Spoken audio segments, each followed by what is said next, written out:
So lastly, net neutrality. Net neutrality is back on the scene, and thank God, because I have to wonder, is this just because elections are coming up that the Democrats are just trying so hard to please their constituents when oftentimes it seems like they don't give a two shits. So, the repeal of net neutrality rules will take effect in June. June 11th to be exact, and that is 6 months after the Federal Communications Commission's voted to eliminate the rules that prohibited internet service providers from blocking and throttling internet traffic. I burped.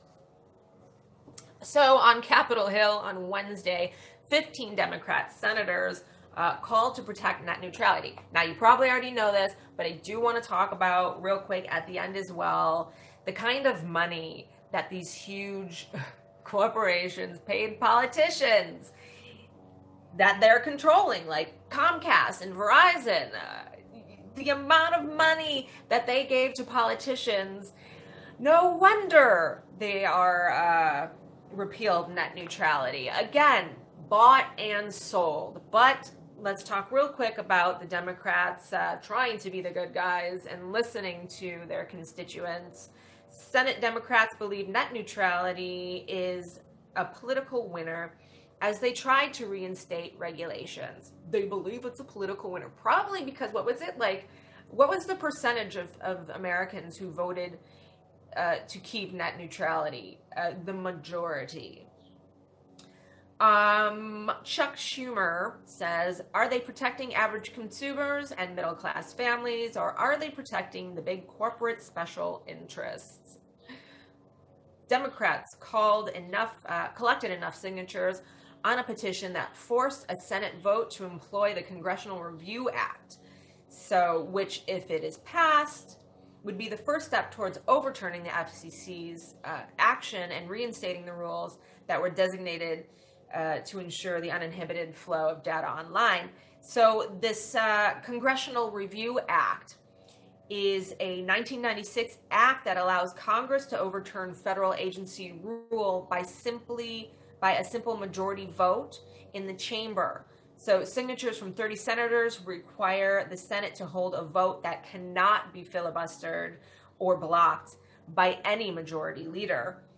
The Senate vote is expected next week and must be held by June 12th due to a time limit triggered by the publication of the FCC's new rule in the Federal Registration. So if John McCain continues to be absent because of his cancer treatment, Democrats have already secured the 50 votes needed to pass the measure with the public support of Senator Susan Collins, who is a Republican from Maine. But there are the big companies like Facebook and Google and Amazon are pushing to secure more votes from Republicans, not really comfortable with it hinging on whether John McCain is going to be well enough or not. So other Republicans and conservative activists who oppose net neutrality regulations as heavy-handed government oversight have branded the effort as a political stunt. A political stunt. It's so good that they're listening to the constituents, because the majority of us Americans said we want net neutrality, but somehow this is a political stunt, listening to the citizens of the country about what they want. Republicans against net neutrality said Democrats might be able to sneak the reinstatement measures through the Senate because of McCain's absence, but it will never pass the Republican-controlled House and get signed by Trump. Instead of crafting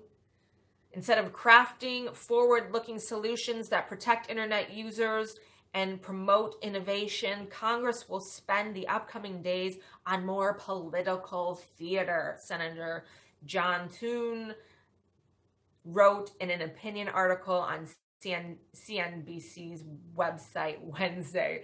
I love how they frame this shit. That they want to protect internet users. That's why they got rid of net neutrality, because they want to protect internet users. Oh, is that why? Well, aren't they just the heroes? Oh my God.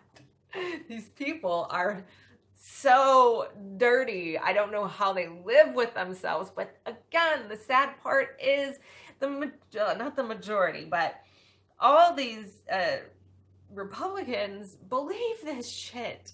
Like, we're all here on the same planet hearing the same stuff. If people would just really pay attention to the facts and what's happening, they could see very clearly, in this case, that net neutrality was put in place for the protection of us, and not the opposite, that they're trying to protect us by getting rid of it. Oh, I hate these people. So who is bought by these huge net neutrality opponents? What politicians are bought off? Comcast. So Comcast obviously does not want net neutrality. Comcast is one of Washington's most powerful influence wielders.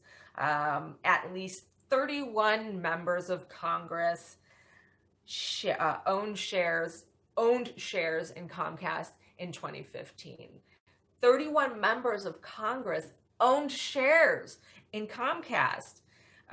In 2016, the 2016 cycle, 360 House members out of 435 and 52 senators were recipients of campaign donations from either Comcast's corporate PAC or employees of the company.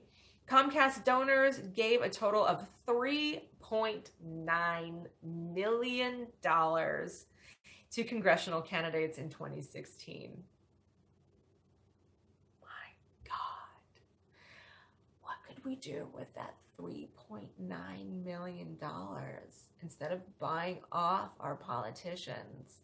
Wouldn't it be great if they did something real for the people? Imagine how the stock in Comcast would go up if Comcast spent $3.9 million in fixing the water crisis in Flint, Michigan, or helping the teachers, helping students. It just, really? But pay off the politicians. In the 2016 cycle, House members received an average of $6,345 in campaign donations. Senate members received $12,618 on average. Senate Republicans received about $6,000 more on average than Democrats. Let me just ask the question now.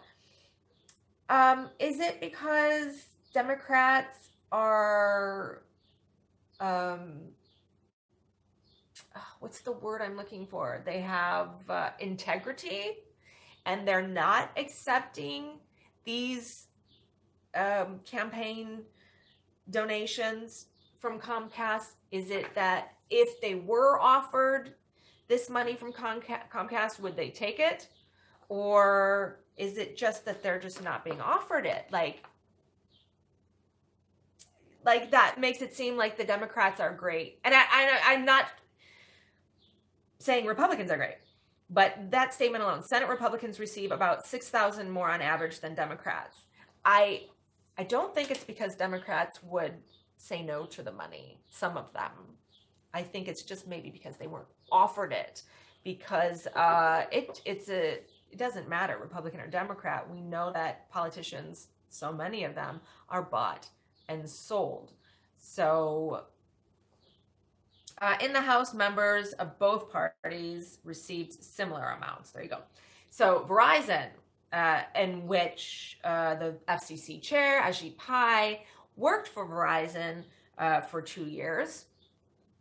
So in 2015, at least 50 members of Congress owned stock in Verizon, making it the 10th most popular investment for lawmakers.